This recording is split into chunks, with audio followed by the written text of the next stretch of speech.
Hello friends, welcome to our YouTube channel. ನೋಡಿ, universities grants commission ತಂದಿರುವಂಥ ಹೊಸದಾದ 2026 ಜನವರಿ 15ರಿಂದ ಜಾರಿಗೆ ತಂದಂಥ ಕಾಲೇಜ್ ಮತ್ತು ಯೂನಿವರ್ಸಿಟಿಗಳಲ್ಲಿ ಏನು ಹೊಸ ರೂಲ್ಸ್ಗಳನ್ನು ತಂದಿದ್ರು ಅವುಗಳನ್ನು ಕ್ಯಾನ್ಸಲ್ ಮಾಡಬೇಕು. ಇದು ದೇಶವನ್ನು ವಿಭಜನೆ ಮಾಡುವಂಥ ಒಂದು ಕೃತ್ಯ. ಕೇಂದ್ರ ಸರ್ಕಾರವನ್ನು ಬಹಳಷ್ಟು ಯೂನಿವರ್ಸಿಟಿಗಳಲ್ಲಿ ಸ್ಟೂಡೆಂಟ್ಸ್ ಅಪೋಸ್ ಮಾಡಿ ಯಾವಾಗಿಂದ ಈ ರೂಲ್ಸ್ ಜಾರಿಗೆ ಬಂದಿದೆಯೋ ಅವಾಗಿಂದನೂ ಕೂಡ ಸ್ಟೂಡೆಂಟ್ಸ್ಗಳು ಇದನ್ನು ಅಪೋಸ್ ಮಾಡ್ತಿದ್ದಾರೆ.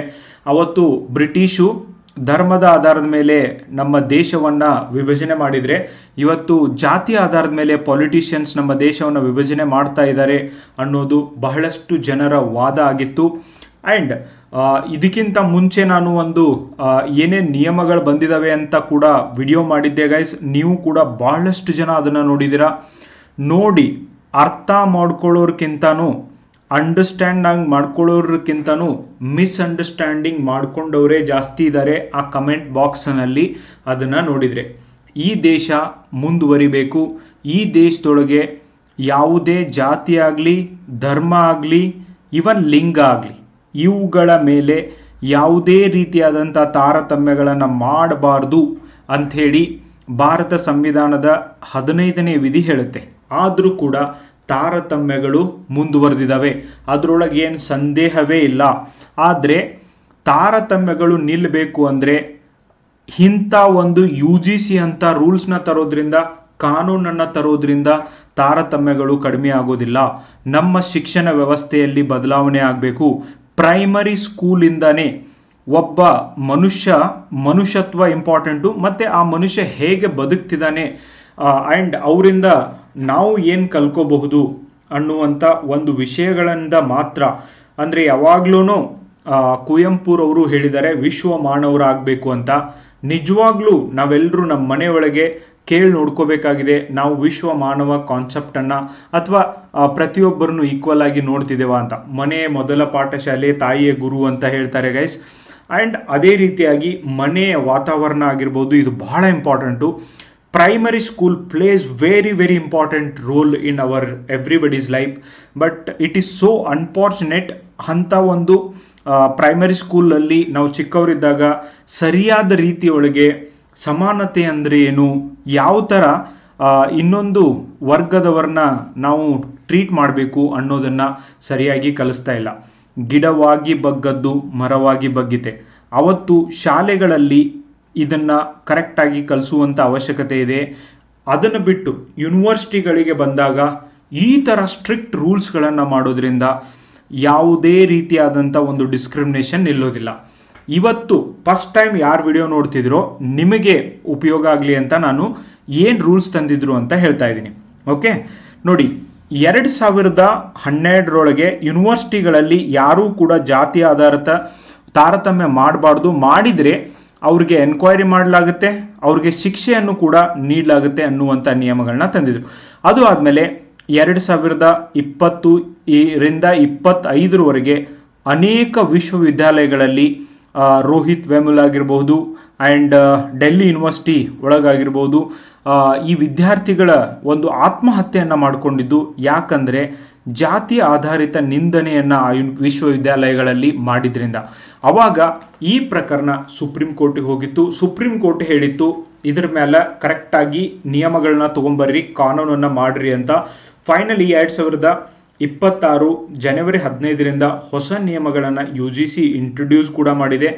ಒಂದನೇದು, ಯಾರಾದರೂ ಈ ಒಂದು SC ST ವಿದ್ಯಾರ್ಥಿಗಳಿಗೆ ಜಾತಿ ನಿಂದನೆಯನ್ನು ಮಾಡಬಾರ್ದು ಅಂತ ಮೊದಲಿನ ರೂಲ್ಸ್ ಒಳಗಿತ್ತು. ಈಗ SC ST OBC ಮತ್ತು ದಿವ್ಯಾಂಗ ವರ್ಗದವರಿಗೆ ನಿಂದನೆಯನ್ನು ಮಾಡಬಾರ್ದು ಅಂತ ತಂದಿದ್ದಾರೆ. ಓಕೆ, ಫೈನ್, ಇದರೊಳಗೆ ಏನೂ ತಪ್ಪಿಲ್ಲ, ನಿಂದನೆಯನ್ನು ಮಾಡಬಾರ್ದು. ನೆಕ್ಸ್ಟ್, ಇಲ್ಲಿವರೆಗೂ ಓನ್ಲಿ SC ST ಅಂತ ಮಾತ್ರ ಇತ್ತು, ಈಗ OBCನ ಯಾಕೆ ಇದರೊಳಗೆ ಸೇರಿಸಿದ್ದಾರೆ ಅನ್ನೋದು ಇನ್ನೊಂದು ಅಪೋಸಿಟ್ನವರ ಒಂದು ವಾದ.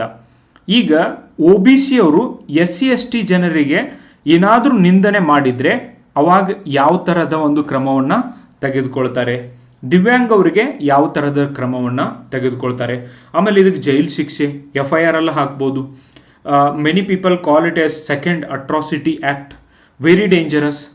ಆಮೇಲೆ ಈ ಆ್ಯಕ್ಟ್ ಒಳಗೆ ಹೆಂಗಿದೆ ಅಂದರೆ, ಈ ಕಾಯ್ದೆ ಒಳಗೆ ಹೆಂಗಿತ್ತು ಅಂದರೆ, ಯಾರಾದರೂ ಸನ್ನೆ ಮಾಡಿದರೆ, ಇನ್ನೊಬ್ಬರು ನೋಡಿ ನಕ್ಕರೆ, ಆ್ಯಂಡ್ ಬರೀ ವಿಶ್ವವಿದ್ಯಾಲಯ ಕಾಲೇಜ್ನಲ್ಲಿರುವಂಥ ವಿದ್ಯಾರ್ಥಿಗಳು ಮಾತ್ರ ಅಲ್ಲ, ಅಲ್ಲಿನ ಸ್ಟಾಫ್ ಆಗಿರ್ಬೋದು, ಟೀಚರ್ಸ್ ಆಗಿರ್ಬೋದು, ವೆರಿ ಡೇಂಜರಸ್. ಯಾರೋ ಒಬ್ಬರು ಕಡಿಮೆ ಮಾರ್ಕ್ಸ್ ಕೊಟ್ಟಾಗಲೂ ಕೂಡ ಅವ್ರ ಮೇಲೆ ಹಾಕಿದರೆ ಏನು ಮಾಡೋದು?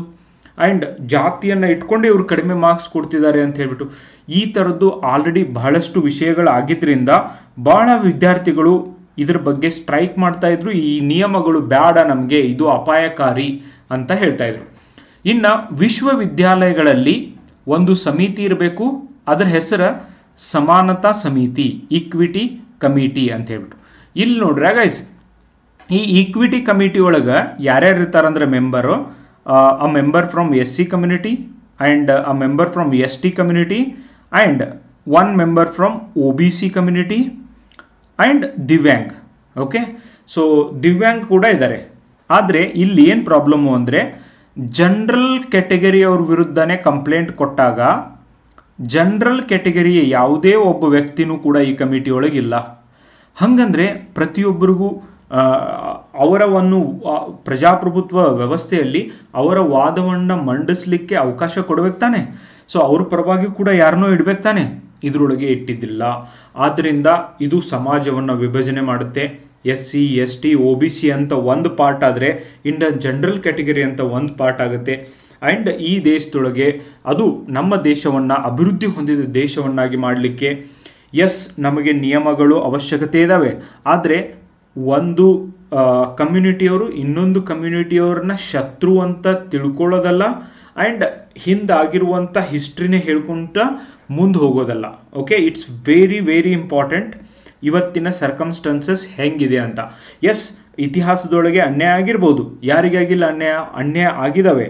ಆದರೆ ಅದನ್ನೇ ನಾವು ಕ್ಯಾರಿ ಫಾರ್ವರ್ಡ್ ಮಾಡ್ಕೋತ ಹೋದರೆ, ಅದೇ ಒಂದು ಮನಸ್ಥಿತಿ ಒಳಗಿದ್ರೆ, ವೆರಿ ವೆರಿ ಇಂಪಾರ್ಟೆಂಟ್, ಅದೇ ಒಂದು ಮನಸ್ಥಿತಿ ಒಳಗಿದ್ರೆ ನನ್ನನ್ನು ಎಕ್ಸ್ಪ್ಲಾಯ್ಟ್ ಮಾಡಿದ್ದಾರೆ, ನಮ್ಮ ವಿರುದ್ಧ ದಬ್ಬಾಳಿಕೆ ಮಾಡಿದ್ದಾರೆ ಅನ್ನೋದಾಗಲಿ ಆ ಥರದ್ದಿದ್ರೆ ಇವನ್ ಮುಂದೆ ಕೂಡ ನಾವು ಇದೇ ಒಂದು ವ್ಯವಸ್ಥೆಯನ್ನು ಮುಂದುವರ್ಸ್ಕೊಂಡು ಹೋಗಬೇಕಾಗತ್ತೆ. ಆ್ಯಂಡ್ ನಮ್ಮ ತಲೆಯಲ್ಲಿ ಹೊಸ ವಿಚಾರಗಳು ಬರೋದಿಲ್ಲ.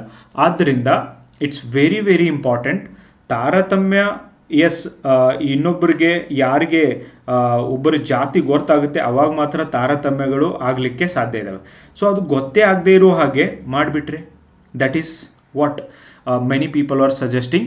ಈಗ ಸುಪ್ರೀಂ ಕೋರ್ಟ್ನಲ್ಲಿ ಜಡ್ಜ್ ಹೇಳಿದ್ದಾರೆ, ಇದು ಸಮಾಜದಲ್ಲಿ ವಿಭಜನೆಗೆ ಕಾರಣ ಆಗ್ಬೋದು. ಇಂಥ ನಿಯಮಗಳನ್ನ ತರೋಕ್ಕಿಂತ ಮುಂಚೆ ನೀವು ಭಾಳ ವಿಚಾರ ಮಾಡಿ ತರಬೇಕು.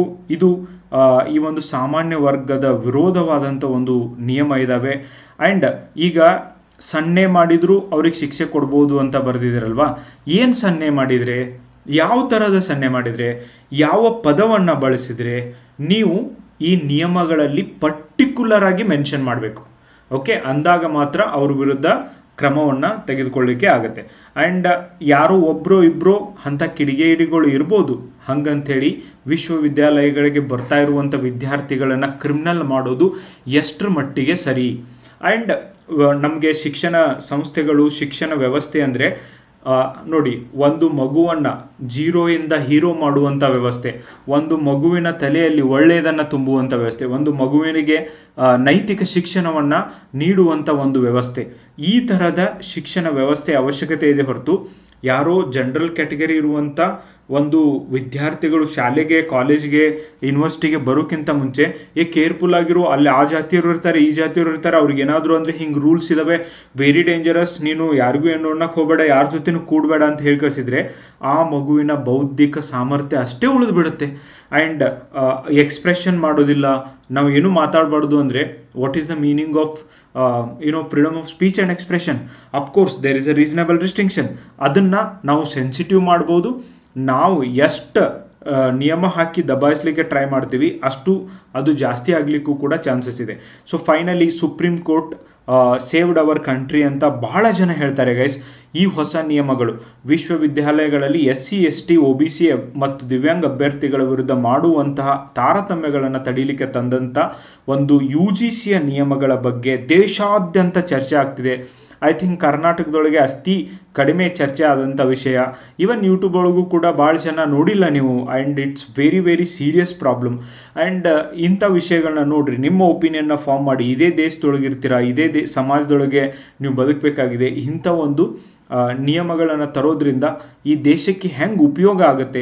ಆ್ಯಂಡ್ ಇವತ್ತು ಸುಪ್ರೀಂ ಕೋರ್ಟ್ ಹೇಳಿರುವಂಥದ್ರ ಮೇಲೆ, ನಿಯಮ ತಂದಿದ್ರ ಮೇಲೆ ನಿಮ್ಮ ಅನಿಸಿಕೆ ಏನು ಅನ್ನೋದನ್ನು ಹೇಳೋದನ್ನು ಮರಿಬೇಡಿ ಗೈಸ್. ಬಟ್ ಯಾವುದೇ ಆಧಾರದಿಂದನೂ ಯಾವುದೇ ಕಾರಣಕ್ಕೂ ಈ ದೇಶವನ್ನು ವಿಭಜನೆ ಮಾಡಲಿಕ್ಕೆ ಭಾರತೀಯರಾದಂಥ ನಾವೆಲ್ಲರೂ ಕೂಡ ಬಿಡಬಾರ್ದು ಗೈಸ್. ರಾಜಕೀಯ ವ್ಯಕ್ತಿಗಳು ತಾವು ರಾಜಕೀಯವಾಗಿ ಎಲೆಕ್ಷನ್ ಒಳಗೆ ಗೆಲ್ಲಲಿಕ್ಕೆ ಜಾತಿ, ಲಿಂಗ, ರಿಲಿಜನ್ನು, ಧರ್ಮ ಆ್ಯಂಡ್ ಮನಿ ಒಳಗೇನೆ ಏನೇನೋ ನಿಯಮಗಳನ್ನ, ಸೊ ಎಲ್ಲರಿಗೂ ಉಪಯೋಗ ಆಗುವುದಕ್ಕಿಂತನೂ ಎಂಥ ನಿಯಮಗಳನ್ನ ಕೂಡ ಜಾರಿಗೆ ತರಲಿಕ್ಕೆ ಮುಂದಾಗ್ತಾರೆ ಅನ್ನೋದಕ್ಕೆ ಇದೇ ಒಂದು ಬೆಸ್ಟ್ ಎಕ್ಸಾಂಪಲ್. ದೇಶಾದ್ಯಂತ ಅನ್ಎಂಪ್ಲಾಯ್ಮೆಂಟ್ ಹೆಚ್ಚಿಗೆ ಆಗ್ತಾ ಇದೆ. ಆ್ಯಂಡ್ ಇನ್ನೂ ಕೆಲವೊಬ್ಬರು ಏನಂತಾರೆ ಅಂದರೆ, ನಿಯಮಗಳು ಸ್ಟ್ರಿಕ್ಟ್ ಇರಲೇಬೇಕು. ಉದಾಹರಣೆಗೆ ಡೌರಿ ಪ್ರೊಹಿಬಿಷನ್ ಆ್ಯಕ್ಟ್ ಇದೆ, ವರದಕ್ಷಿಣೆ ನಿಷೇಧ ಕಾಯ್ದೆ ಇದೆ, ರೇಪ್ ಮಾಡಿದವ್ರಿಗೆ ಶಿಕ್ಷೆ ಕೊಡುವಂಥ ಆ್ಯಕ್ಟ್ ಇದೆ. ಈಗ ಅದು ಕೂಡ ಭಾಳ ಹಾರ್ಶ್ ಆಗುತ್ತೆ ಅಂತ ಆ ಒಂದು ರೂಲ್ಸ್ಗಳನ್ನು ಕ್ಯಾನ್ಸಲ್ ಮಾಡ್ತೀರ, ಅದನ್ನು ಮಾಡೋಂಗಿಲ್ಲ, UGC ರೂಲ್ಸ್ ಯಾಕೆ ಕ್ಯಾನ್ಸಲ್ ಮಾಡ್ತೀರಾ ಅನ್ನುವಂಥ ಒಂದು ಸೆಕ್ಷನ್ ಕೂಡ ಇದೆ. ಸೊ ಇಲ್ಲಿ ಏನು ಮಾಡ್ಬೋದು, ಈಗ ನೆಕ್ಸ್ಟ್ ಸುಪ್ರೀಂ ಕೋರ್ಟ್ ಏನು ಮಾಡ್ಬೋದು ಅಂದರೆ, ಎಸ್ ಬದಲಾವಣೆಯನ್ನು ಮಾಡ್ಬೋದು, ಆ ಟರ್ಮಿನಾಲಜಿಗಳನ್ನ ಬದಲಾವಣೆಯನ್ನು ಮಾಡ್ಬೋದು, ಮತ್ತು ಶಿಕ್ಷೆ ಏನು ಕೊಡಬೇಕು, ಮತ್ತು ಯಾವ ಒಂದು ಬೈಗಳ ಅಂದರೆ ಯಾವ ಬೈಗಳ ಬೈದರೆ ಅವರಿಗೆ ಶಿಕ್ಷೆ ಕೊಡಬೇಕು. ಸೊ ಒಂದು ಪರ್ಟಿಕ್ಯುಲರ್ ಆಗಿರುವಂಥ ಒಂದು ಮಾಹಿತಿಯನ್ನು ಸುಪ್ರೀಂ ಕೋರ್ಟ್ ಕೇಳ್ತಾ ಇದೆ. ಅದನ್ನು ಕೊಟ್ಟರೆ ಈ ನಿಯಮಗಳು ಜಾರಿಗೆ ಬರ್ತವೆ.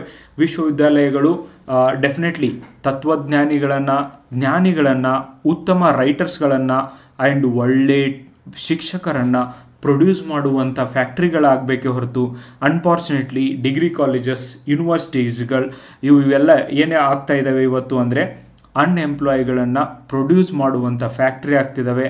ಆ್ಯಂಡ್ ಶಿಕ್ಷಣ ಪಡೆದಂಥ ಯಾವುದೇ ವಿದ್ಯಾರ್ಥಿಯೂ ಕೂಡ ಬರೀ ಜಾಬ್ ಅಂತಲೇ ಜಾಬ್ ಹಿಂದೆ ಹೋಗಬಾರ್ದು. ಜಾಬ್ನ ಕ್ರಿಯೇಟ್ ಮಾಡಲಿಕ್ಕೂ ಕೂಡ ಮನಸ್ಸು ಮಾಡಬೇಕು. ಅಂದಾಗ ಮಾತ್ರ ಈ ದೇಶ ಇನ್ನಷ್ಟು ಅಭಿವೃದ್ಧಿಯನ್ನು ಕಾಣಲಿಕ್ಕೆ ಸಾಧ್ಯ ಇದೆ ಗೈಸ್.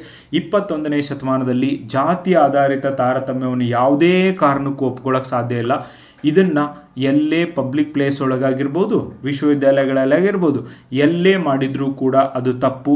ನಾವೆಲ್ಲರೂ ಮನುಷ್ಯರು ಆ್ಯಂಡ್ ಮನುಷ್ಯ ಜನ್ಮ ಡೆಫಿನೆಟ್ಲಿ ದೊಡ್ಡದು. ಇದನ್ನು ಉಪಯೋಗ ಮಾಡ್ಕೋಬೇಕು ಅಂದರೆ ಎಲ್ಲರನ್ನ ಸಮಾನರನ್ನಾಗಿ ಕಾಣುವಂಥ ಮನೋಭಾವ ಮನೆಯಿಂದ, ಶಾಲೆಯಿಂದನೇ ಪ್ರಾರಂಭ ಆಗಬೇಕು. ಅಂದಾಗ ಮಾತ್ರ ಇಂಥ ವ್ಯವಸ್ಥೆ ನಿಲ್ಲಲಿಕ್ಕೆ ಸಾಧ್ಯ. ಇದಕ್ಕೆ ರೂಲ್ಸ್ ತಂದು, ನಿಯಮ ತಂದು ಇದನ್ನು ನಿಲ್ಲಿಸ್ತೀವಿ ಅಂದರೆ ನನಗೇನು doubt. So what is your opinion regarding this matter ಅನ್ನೋದನ್ನು ಕಮೆಂಟ್ ಬಾಕ್ಸಲ್ಲಿ ಹೇಳೋದನ್ನು ಮರಿಬೇಡಿ guys. Thank you so much for watching the video.